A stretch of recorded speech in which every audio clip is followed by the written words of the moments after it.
परिक्रमा करत असताना उत्तर घाटावरती पिसाळलेला बैल समोरून आला आणि आम्ही 4-5 जण होतो.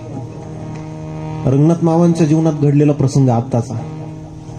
पिसाळलेला बैल धावत आला आणि 4-5 जण आम्ही एका गेटच्या आडुशाला उभं राहिलो. बैल पिसाळलेला असल्यामुळे त्याने गेट उचलून फेकलं आणि आता यांच्या लक्षात आलं आता काय संपलो आम्ही. परिक्रमा काय पूर्ण होत.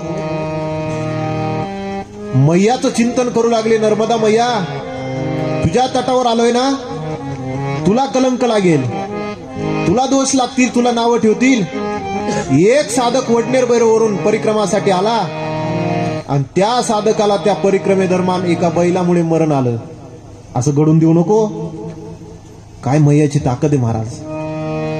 गायीच्या रूपामध्ये मैया धावत आली आणि ज्या बैलाने गेट उचलून टाकलं ना, तिथले काही वखर नांगर उचलून टाकले शिंगाने, तोच बैल त्या गायीच्या पाठीमागे धावत निघून पुढे गेला आणि वाचले साधक. असे किती अनुभव हो ह्या माऊली रामकृष्ण.